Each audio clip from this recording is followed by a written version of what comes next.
Alors, c'était une télévision locale. Bon, parce que là, je vais dire comme ça. C'est une télévision locale.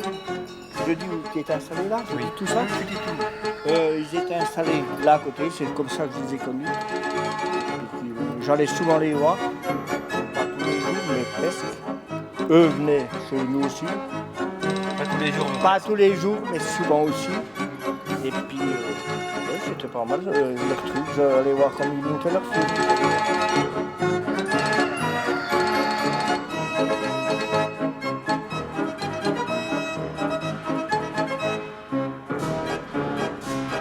Télé-Sauget est donc né en 1978 en Franche-Comté, dans le Haut-Doubs, parallèlement à la création d'un cinéma itinérant. Un magazine d'actualité locale de 20 minutes environ était diffusé en avant-première des séances de ciné-club. En 1982, Télé-Sauget prend son autonomie et devient une vraie télévision par câble, longueur du câble 2,50 m, qui diffuse un magazine d'actualité mensuel d'1 heure environ dans les 16 villages du canton de Montbenoît. On l'appelle alors la Télébrouette. Une bonne vingtaine de bénévoles et 3 permanents se partagent les activités de production et de diffusion. Tous participent à la création d'une société pour obtenir l'autorisation d'émettre sur le réseau hertzien. Donc, au début de l'été 1988, Télé-Sauget déménage direction l'abbaye de Montbenoît pour 10 jours d'une intense programmation. Avec le tracteur de Gégé, qui avait fait le voyage exprès pour nous.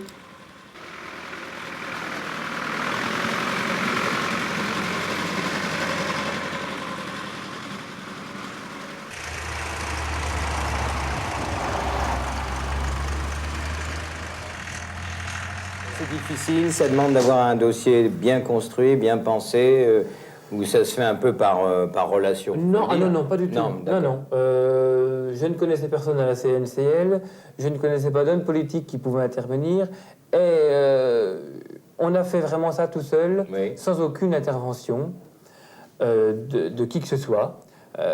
J'ai simplement envoyé un dossier, j'ai après communiqué avec la personne qui s'occupait de ce dossier, pour aménager certaines choses, certains points de programme, le temps de publicité, etc. C'est-à-dire qu'il y a un règlement qui s'adapte pour... Il y a un cahier des charges. Il y a un cahier des charges pour les télévisions temporaires et on essaye en ce moment de respecter ce cahier des charges. Comment vous avez eu l'argent ? On a fait des dossiers de demande de subvention traditionnellement à nos partenaires et une part du financement non négligeable est le bénévolat. L'abbaye de Montbenoît s'est transformée d'un coup en ruche bourdonnante de gens d'ici et d'ailleurs, une fourmilière de bénévoles, de béotiens, de militants, de professionnels.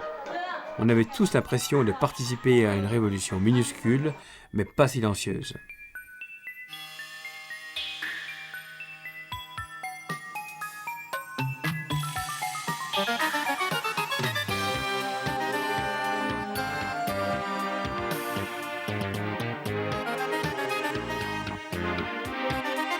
Bonjour, ben voilà, la suite, la voilà. Je ne sais pas, j'ai bien du mal à savoir combien vous nous regardez en ce moment.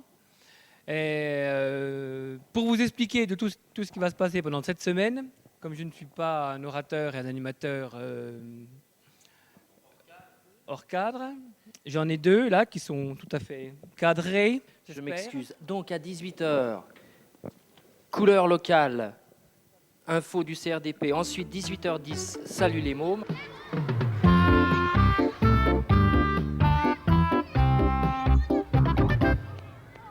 Je sais pas si vous aimez, moi j'adore, c'est les petits poussets. Un des paris de cette expérience était de s'adresser à tous les publics et d'exposer une production alternative de courts-métrages et de films d'animation. Bonjour petite poussette. Bonjour monsieur. Les grandes heures de Télé-Sauget, c'est aussi les débats en direct, avec des sujets comme les travailleurs frontaliers, la chasse et la pêche, les grandes surfaces et les petits commerces, l'environnement et les pluies acides, le Sauget, mythe ou réalité, les quotas laitiers, le tourisme, les télévisions locales.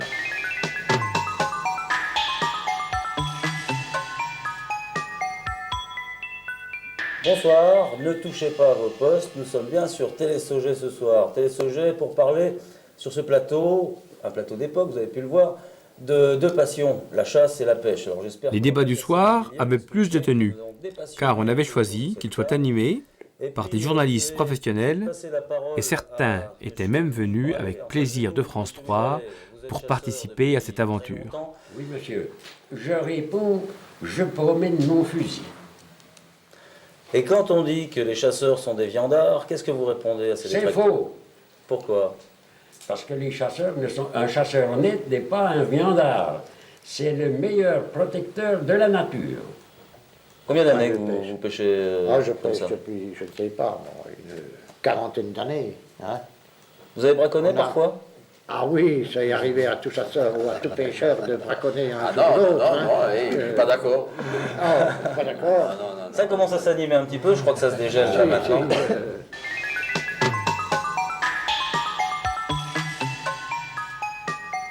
Vous avez, vous, déposé permis de construire, toute demande et autorisation pour faire ce bâtiment? Oui, on nous l'a permis, alors je ne vois pas la raison pourquoi. Alors justement, le problème, enfin disons le problème, il existe par le fait qu'il y a des gens qui se plaignent. Ils disent, bon écoutez, c'est incroyable, ce site-là c'était vraiment joli, c'était très typique de la région, et puis maintenant on se retrouve avec un hangar métallique, nous ça ne nous plaît pas du tout. Voilà la réaction des gens du coin, de l'environnement. Alors qu'est-ce que vous en pensez, vous? Mais nous, on nous l'a permis de le faire, je vous ai dit. Les questions des journalistes n'étaient pas agressives, et les thèmes des débats passaient forcément par des exemples très locaux. Je vais peut-être vous présenter maintenant nos invités ce soir qui sont tous autour de la table pour parler. Les invités avaient tout le loisir d'exprimer leur passion. C'était ça tout l'intérêt. De la pollution atmosphérique. Hubert Vieille va animer ce débat. Alors, je crois que la première question qui se pose au regard de ces images, une question, je dirais, naïve du kidam que je suis, fatalité ou nécessité, Pierre Bichet? J'ai suivi l'affaire depuis le début. D'autant plus que c'était un des endroits qui m'étaient les plus chers. Je l'ai souvent peint, j'en ai fait des lithographies. J'appelle ça Maisonneuve, Fourcatier. C'est un des petits hameaux. J'ai des lithos qui s'appellent le hameau parce que c'est ce petit hameau-là. Je l'ai vu, il est détruit. Le site est détruit, c'est-à-dire qu'il est, à mes yeux, inutilisable. On ne peut pas dire... J'emmenais mes amis. Quand je voulais leur montrer un hameau typique du Haut-Doubs, conservé, préservé, c'était celui-là. Ce paysage est à moi comme il est à toi, comme il est aux autres, il est à tout le monde. Mais ça n'était pas inscrit dans la loi, ça fait partie d'une espèce de tradition commune à l'humanité. Et jadis, il fallait tellement de temps pour transformer un paysage. Ça mettait tellement d'années pour construire une maison. Les choses s'arrangeaient un peu d'elles-mêmes, et là, les gens étaient raisonnables. Maintenant, avec les moyens multipliés par 1000 qu'on a de construire, on peut, en 8 jours, complètement bouleverser un paysage et détruire l'âme d'un village. L'âme de village de Maisonneuve n'existe plus. Ce hangar qui vient se coller face à la façade principale, qui bouche la vue du Mont d'Or, qui est le paysage privilégié de ces gens, a quelque chose d'incongru, de criminellement incongru. Alors on peut être que d'accord avec vous, mais qu'est-ce qu'il faut faire? Ce soir-là, un individu avait été mis en cause dans un débat. Demande un droit de réponse. Comme il n'habite pas loin, il arrive dans les 10 minutes et le débat recommence.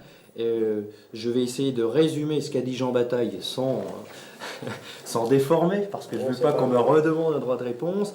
Jean Bataille a dit d'une certaine façon que les prix que vous faisiez de vos produits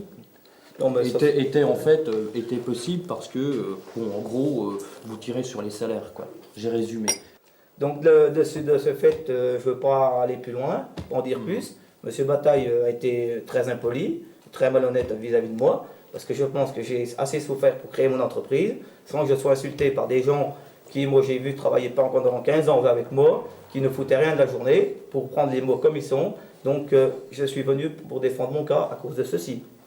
C'est très tout bien. ce que j'ai à dire. Alors, merci Daniel Girardet. Je crois que vous avez pu montrer ce soir qu'une télévision de type Télé-Sauget, qui est sporadique et épisodique, peut aussi être faciliter, je dirais, la démocratie locale et l'expression de, j'allais dire les lobbies, mais non, vous n'êtes pas un lobby, de l'entrepreneur. Pour ces 10 jours de télé, nous avions produit nous-mêmes les 3/4 des programmes. Documentaires, magazines, archives. Et sur le plateau de l'Abbaye, un plateau du XIIe siècle, dans l'émission Couleur locale, les habitants du Haut-Doubs étaient accueillis chaleureusement. Et il mesure combien de circonférence? 39 cm de diamètre. De diamètre. Vous m'avez dit que vous l'avez cueilli hier, c'est ça? Oui. Ouais. Oui. Je pense qu'il a poussé d'une nuit. Il a poussé d'une nuit. Oui. On peut vous demander où ça pousse, ça? Au four. Au four. Oui. Au four, oui. Sur quelle tâche? Ah, ça, vous ne le dites pas, parce que Non. vous êtes un fin champignonneur, je pense. D'accord. Non. Et pour savoir quand il faut les cueillir, qu'est-ce qu'on fait? Eh bien, on regarde la météo de Télé Sauget. Et puis demain, il va faire quel temps? Ben moi, je crois que le temps va se remettre. Moi, la lune a refait. On est en nouvelle lune maintenant. La première prend au premier quartier, mais je crois que ça peut repartir au beau. Hein. Maintenant, souvent, quand on a 2 mois comme ça, des fois, c'est souvent que ça remet le temps. Oui. Hein. On change de lune là. Je peux pas savoir. Vous aurez déjà vu ça, toi, Bobby? Peut-être une amélioration, mais pas sûr. Et qu'est-ce qui vous fait dire ça, la neige? Le temps déjà. Les hirondelles qui sont parties. Il fait pas chaud? Il fait pas très chaud? Les hirondelles sont parties. Ouais, elles sont parties lundi, là. Demain matin, ce qui risque de faire, c'est une bonne gelée cette nuit, le temps va s'éclaircir, et puis les 4 soleils demain. Ouais. Les 4 soleils? Ouais, c'est-à-dire très beau temps. Ah bon? Gilles, tu te rappelles plus où on en était? Ouais. Après, et maintenant, qu'est-ce qu'on va faire? Voilà, alors, alors je repose la question, et maintenant, qu'est-ce qu'on va faire? Ça y est, ça marche, là? Ça marche, oui, ça tourne. Bon. Gilles, ça tourne. Bon, après cette expérience très réussie de télévision temporaire, Télé Sauget, vous n'allez pas vous endormir sur vos 2 oreilles. Vous avez déjà travaillé pendant 10 ans pour multiplier les contacts dans la formule que vous appelez télébrouette. Vous terminez un feu d'artifice qui est très réussi. Et maintenant, il faut que vous continuiez de façon à, chemin faisant, et en continuant votre brouette, cadrer une perspective qui, à mon avis, doit être la vôtre, difficile, compliquée, qui est celle d'une télévision permanente. À mes yeux, la télévision, ça n'est pas forcément et systématiquement un moyen d'exotisme, soit dans la réalité, soit par la fiction policière ou n'importe quoi. Il y a également un besoin pressant de l'homme de se retrouver lui-même dans son étroit petit milieu, et à mon avis, c'est très important. Alors quand ça réussit comme ce coup-là, je suis un peu étonné, même que ça ait réussi. C'était extraordinaire. Hein. Et donc, ça amène les gens forcément à réagir. Oui, je voudrais terminer avec une petite réflexion. Vite. J'ai l'impression, ça me donne l'impression d'un prestidigitateur qui réussit un coup formidable. Et alors, il étonne tout le monde. Mais on se dit, il nous dit brusquement, et ex abrupto, il nous dit, ah ben, vous pouvez pas nous le refaire le coup? Oh, je ne sais pas si je pourrais. Alors, pour moi, c'est un peu tragique. Ça se termine de façon tragique. Est-ce que c'est un coup d'essai? Ou si c'est le début de quelque chose. Et voilà. Et voilà. Cette expérience de télévision temporaire nous a permis de savoir si faire de la télé locale, hertzienne, en milieu rural, en moyenne montagne, était possible. Tester des programmes, pas simple. Mettre en place une diffusion hertzienne, encore plus difficile. Quant à trouver du financement, c'était quasiment impossible. L'année prochaine, si c'est 10 ans, dans 10 ans, etc. D'accord. Mais j'espère bien qu'on refera quelque chose bientôt. De ce que je me rappelle, ça a été quelque chose de passionnant, parce qu'il y avait une belle effervescence, un vrai plaisir à travailler ensemble. Tous les gens qui étaient réunis, une équipe en sorte éphémère, qui venait de divers horizons, mais tout stocké de télé. Et ce qui m'avait marqué, moi, c'était à la fois ce plaisir collectif à travailler ensemble, dans quelque chose de festif, de libre, de joyeux, mais quand même de rigoureux et de créatif. Et puis à la fois ce lien qui était réel avec les habitants, puisque je pense que Télé Sauget, en tout cas l'expérience Télé Sauget chez vous, a montré que faire de la télévision locale, c'était aussi être dans un rapport social avec ses voisins, avec ceux et celles qui sont filmés. Et c'était moi ce qui m'avait marqué, moi qui suis née devant un poste allumé, c'était je découvrais en fait ce lien avec l'autre qui est son proche et son voisin et qu'on filmait au quotidien. Et on a l'impression, en vous écoutant, en revisitant cette période, que c'est une décade de direct où il y a eu un véritable bonheur de faire ensemble. Et c'était pas si courant à cette époque. Il y a eu quelques expériences comme ça en France, dont celle-là qui est marquante, je crois. Oui, mais alors, ce qui nous a surtout marqué, nous, c'est les problèmes on les a su bien après, quoi, de réception des téléspectateurs potentiels, quoi. Et ça c'est un regret, quoi. Et puis, ton histoire, là, au fait, en 88, là. Oui. C'était bien, mon bonheur, là. Hein? Tout à fait, là. Oui. C'est pas mal. Mais par contre, on n'arrivait rien à voir. Oui, mais ça, c'est pas de notre faute, tu comprends, parce que le réseau TDF, hein, le réseau des émetteurs, là, ils sont pas faits pour câbler tout le monde. Ils sont pas faits pour faire du local. Ils sont faits pour faire du régional.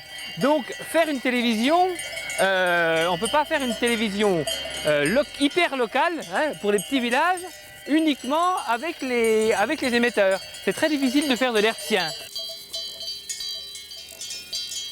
Si tu veux, là, on s'est aperçu avec l'hertzien qu'on pouvait pas, ça marchait pas, quoi, hein, qu'on pouvait pas le faire. À ce moment-là, on a rencontré FR3, on a dit voilà, on fait des émissions, mais on n'a pas moyen d'émettre. C'est-à-dire qu'au lieu de payer une somme faramineuse de factures TDF ou même d'élever des émetteurs, Ça revenait moins cher. voilà, on utilise FR3 uniquement pour un émetteur. Et en plus, Ça coûte moins cher. toi tu le reçois, je sais que tu le reçois, Ouais. hein, et on peut toucher plus de monde. On touche aussi bien les gens de Montbéliard, de Dijon, d'Auxonne. Alors certains parmi les responsables de ces télévisions ont espéré à un moment que la troisième chaîne du service public les accueillerait à l'intérieur de leur programmation. Ça s'est fait avec la Télégazette des Alpes du Sud. Télé Mille Vaches a tenté d'être téléchargée à distance par le réseau de France 3. Ça n'a pas marché, ils n'ont pas accepté. Donc l'alliance avec le service public ne s'est pas faite. Effectivement, cette alliance n'a pas réussi de façon permanente. Toutefois, France 3 Bourgogne-Franche-Comté a permis d'accueillir Télé Sauget avec son magazine La Vidéo.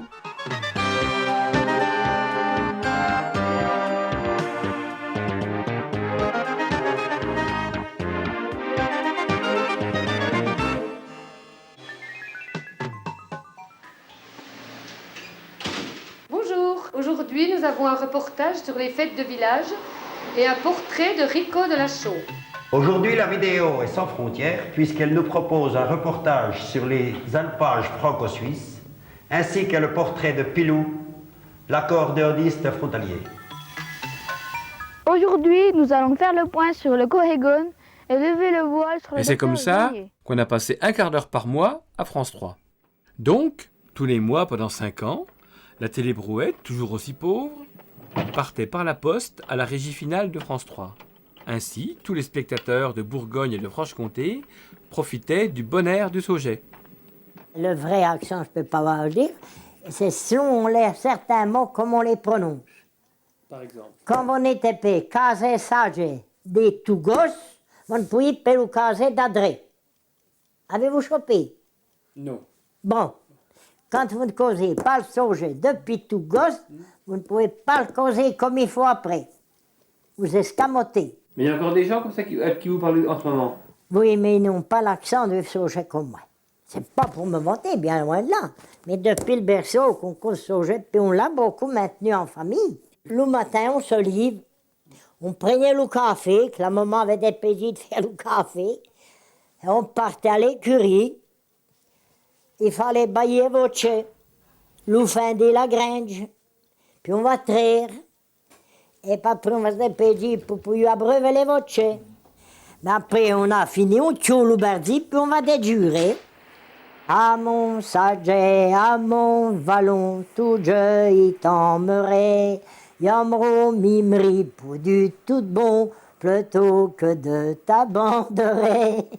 Alors, qu'est-ce que ça veut dire tout ça? Une des rares exigences de notre hébergeur, diffuseur, émetteur, France 3, dans notre petite niche mensuelle d'un quart d'heure, c'était de faire 2 sujets. C'est ainsi que nous avons créé un agent de liaison, l'agence Yann, pour passer de l'un à l'autre. Bonjour, aujourd'hui votre émission, si vous l'acceptez, consiste à casser du sucre sur le dos.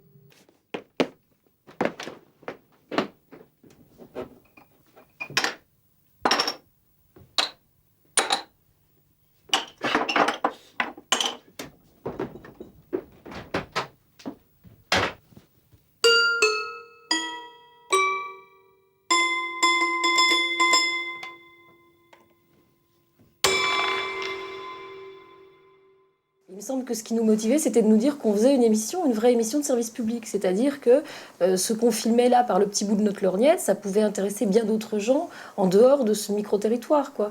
Et qu'il y avait une vraie volonté de donner la parole aux habitants, mais d'y mettre aussi du sens et de porter un regard, en tout cas, différent de celui que portent habituellement les journalistes, quoi. Oui, mais alors, cette liberté, si tu veux, ça nous coûtait quand même... ça nous coûtait. Parce qu'on n'avait pas beaucoup de financement. Tous les ans, on allait à la pêche, aux subventions. Et au bout de 5 ans du même dossier, les finances se sont épuisées. Et nous aussi. Parce que ce qu'on avait envie, c'était quand même d'accéder aux tuyaux et d'une manière plus pérenne, plus fréquente, même si on n'avait pas envie d'être une télévision plein exercice. On a développé plein de projets. Le Grand Canal, Téléjura, la Maison de la Communication. Télébza, qui aussi avait une expérience sur le câble.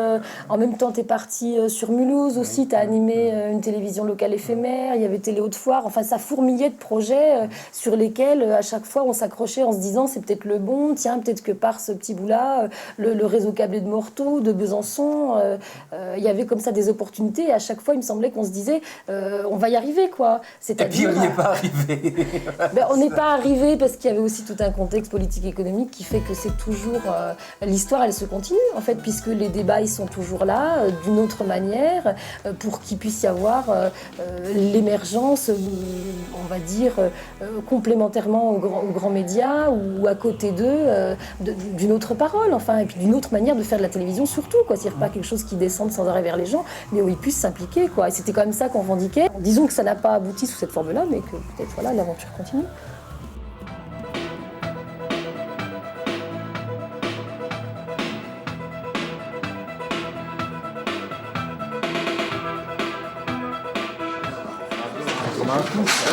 Qu'est-ce qu'on fait quand elle est... Il a cassé la télé. Il a cassé la télé. Hein. Est-ce que vous pensez que ce serait possible de refaire ça maintenant? Ah oui. De quoi? Attends, Oui. existait avec le public. Et je crois pas que... Justement, je crois pas que les publics... Non, mais je veux dire, ça surprend plus personne de soir à la télé. Le monde a énormément changé en 20 ans. Ça peut plus être aussi ingénu. Voilà. Parce que là, tu construis quelque chose. Ça peut plus être aussi ingénu parce que eux, ils ont leur caméscope, ils ont pu faire des images aussi, etc. Donc on pourrait plus proposer un truc comme ça. Voilà, il faut quelque chose de bâti, oui, de construit. Il y a une exigence. Ah bah oui.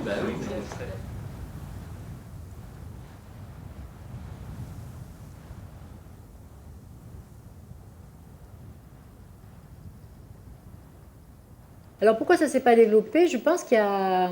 Moi je ne dirais pas que ça ne s'est pas développé, c'est-à-dire que les télébrouettes, les vidéos de pays, elles ne sont peut-être pas développées, peut-être même que ça s'est arrêté, la plupart se sont arrêtées, mais je pense que ça a été le ferment de télévision qu'on voit maintenant.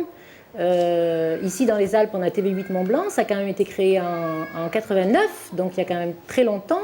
Elle a déposé le bilan 2 fois, elle a été relancée par une association, c'est l'association aujourd'hui qui est l'actionnaire majoritaire de TV8 Mont-Blanc. Et elle fait exactement de la même façon, elle essaie d'aller le plus près dans tous les villages, elle essaie d'aller au fin fond des vallées de Maurienne, et c'est à mon avis, la problématique est très très proche. On est envahi par les grands groupes, le service marchand, etc. Est-ce que les télévisions locales associatives ont encore leur place? Ah oui, elles ont encore plus leur place, justement. Parce qu'il y a ces groupes et qu'il doit y avoir un équilibre avec un secteur non marchand, associatif. Et ces porteurs de projets de toutes ces télévisions, ils continuent à se battre pour que des conditions économiques soient réunies pour faire vivre ces télévisions d'une façon pérenne.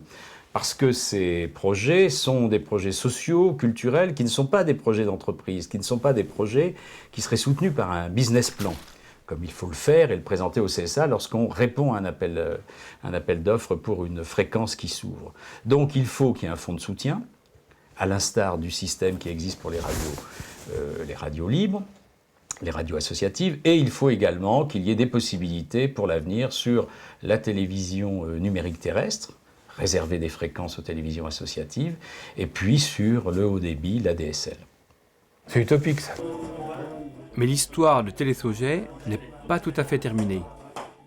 Toute l'équipe s'est mobilisée une dernière fois autour d'une super production au temps de la Fée Verte. Et s'est fondue comme un morceau de sucre dans l'absinthe.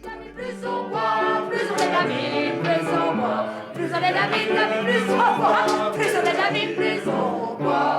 Loin de nos chasses en humeur noire, tous les artistes vont aimant à chanter, rire et boire. Nous nous rassemblons tous les ans. À nous, à la vie, ça peut avec joie on le reçoit. Nous en traquerons mieux encore. Plus on est d'amis, plus on boit.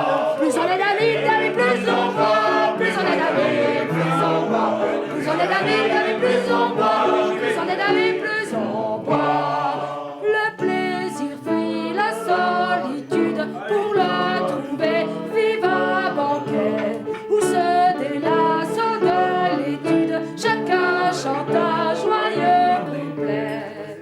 À traquer à la mi-langage, j'envoie de mon plaisir s'accroît. J'envoie 3, je bois davantage. Plus on est d'amis, plus on boit. Plus on est d'amis, plus on boit. Plus on est d'amis, plus on boit. Plus on est d'amis, plus on boit. Plus on est d'amis, plus on boit. Ah, ma foi, oui. Ah oui, non, mais c'est vrai que c'est dommage, quoi. Ils vont peut-être revenir un jour, mais on ne sait pas quand.